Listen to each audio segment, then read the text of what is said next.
नमस्कार साथियों, स्वागत है आपका हमारे चैनल में। दोस्तों, आज हम पढ़ने वाले हैं राष्ट्रीय शिक्षा आयोग, कोठारी आयोग भी जिसे कहते हैं, और भारतीय शिक्षा आयोग भी।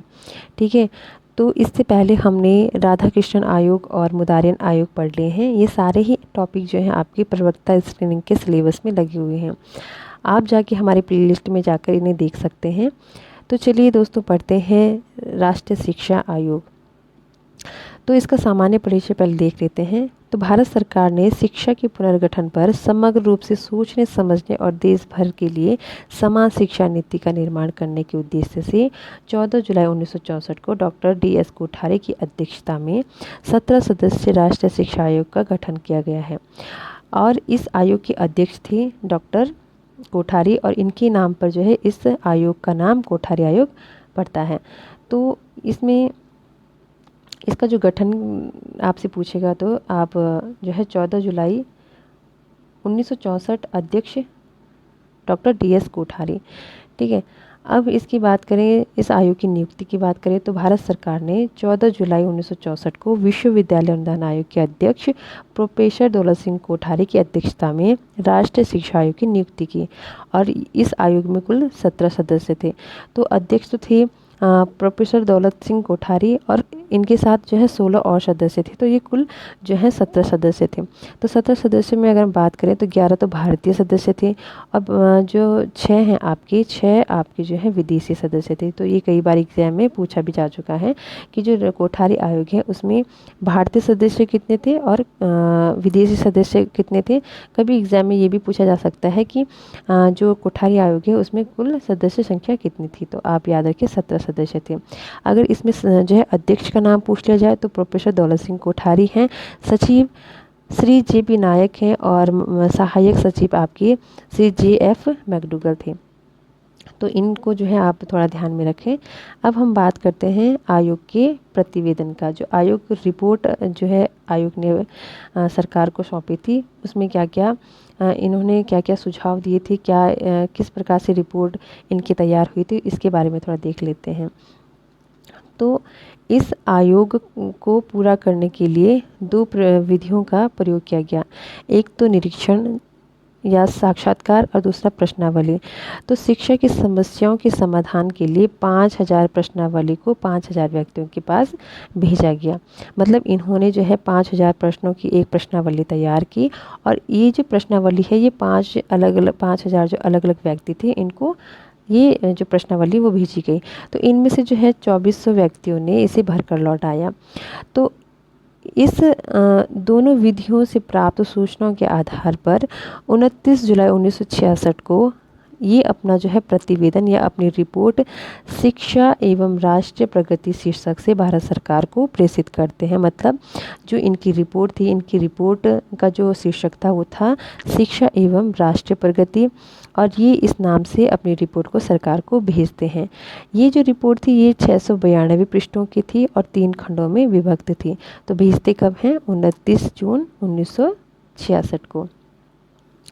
अब इसके प्रमुख सुझाव की अगर हम बात करें तो जो आयोग था, आयोग ने क्या क्या सुझाव सरकार को दिए थे, किससे संबंधित थे वो। तो देखिए, पहली तो बात करते हैं ये शिक्षा के प्रशासन, वित्त और नियोजन से संबंधित सुझाव दिए। साथ ही शिक्षा की प्रशासनिक संबंधित सुझाव, शिक्षा की वित्त संबंधित सुझाव, जिसमें ये कहते हैं कि प्रति छात्र जो व्यय है वो 12 रुपये के स्थान पर 54 रुपये किया जाए। और साथ ही शिक्षा के नियोजन संबंधित सुझाव भी इन्होंने भारत सरकार को दिए। साथ ही शिक्षा की संरचना संबंधित सुझाव कि किस प्रकार की जो है शिक्षा की संरचना होनी चाहिए। तो ये सारे सुझाव जो है ये भारत सरकार को देते हैं। तो दोस्तों, ये जो आयोग था ये भारत का पहला ऐसा आयोग था जिसने अपनी रिपोर्ट में सामाजिक बदलाव को ध्यान में रखते हुए ठोस सुझाव दिए थे। ठीक है, तो दोस्तों आपके लिए एक होमवर्क है। ठीक है, होमवर्क में आपसे क्वेश्चन पूछा जाएगा जिसका आंसर आपको जो है फटाक से कमेंट बॉक्स में देना है। भारतीय शिक्षा के जनक किसे माना जाता है? जल्दी से कमेंट करें, और ये आपके लिए होमवर्क है। ठीक है, अब आगे हम देखते हैं शिक्षा के उद्देश्य, लक्ष्य और कार्य संबंधित सुझाव ये क्या देते हैं। तो इन्होंने पंचमुखी कार्यक्रम की बात की है। पंचमुखी कार्यक्रम मतलब जो बालक है, बालक का समग्र विकास हो, ठीक है, वो शारीरिक संबंधित हो, ठीक है, वो व्यावसायिक संबंधित हो, बौद्धिक संबंधित हो, नैतिक संबंधित हो, व्यवहार संबंधित हो, तो ये सर्वांगीण विकास की बात करते हैं। तो शिक्षा जो है, शिक्षा द्वारा उत्पादन में वृद्धि करना, ये सभी क्या है, इनके लक्ष्य और कार्य थे।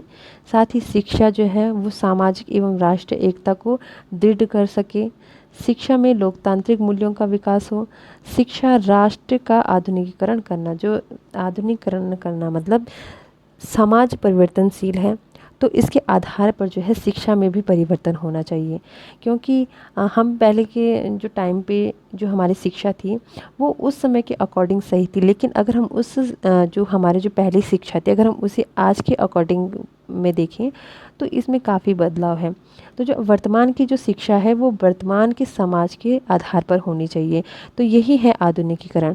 तो शिक्षा कैसी होनी चाहिए, आधुनिकीकरण उसमें होना चाहिए। साथ ही जो शिक्षा है, शिक्षा द्वारा सामाजिक, नैतिक और आध्यात्मिक मूल्यों का विकास होना चाहिए, इसलिए शिक्षा से संबंधित सुझाव भी देते हैं। उच्च शिक्षा की जो परीक्षा प्रणाली है वो कैसी होनी चाहिए, इससे संबंधित सुझाव भी इसने दिया है। साथ ही प्रौढ़ शिक्षा की ये बात करते हैं। तो ये सारे ही इनके कार्य और उद्देश्य हैं। अब हम कोठारी आयोग का थोड़ा मूल्यांकन कर लेते हैं, ठीक है। तो कोठारी आयोग के अगर गुणों की बात करें तो शिक्षा के सभी स्तरों का अध्ययन और त्रिभाषीय सूत्र जो है लागू करना। तो सबसे पहले त्रिभाषीय सूत्र की बात करता है कोठारी आयोग, तो आप इसे जो है नोट कर लें, एग्ज़ाम में यहाँ से आपके पास क्वेश्चन बन सकता है। साथ ही शिक्षा आयोजकों के लिए निर्देश दिए गए, नवीन शिक्षा उद्देश्यों की बात की गई, नीति निर्धारक तत्वों का निर्माण किया गया, शिक्षा के प्रत्येक पक्ष का अध्ययन करना, शिक्षा की जो है प्रत्येक पक्ष का अध्ययन करना, ये बात भी जो है इनके गुणों में हम देखते हैं। साथ ही प्रजातांत्रिक मूल्यों का विकास, नैतिक एवं चारित्रिक विकास पर बल दिया गया, उच्च शिक्षा की प्रगति पर बल दिया गया, तकनीकी शिक्षा पर बल दिया गया, साथ ही शिक्षक प्रशिक्षण एवं शिक्षक स्तर के विकास पर बल दिया गया। तो ये सभी क्या है दोस्तों, इसके गुण हैं जो हम पढ़ते हैं कोठारी आयोग।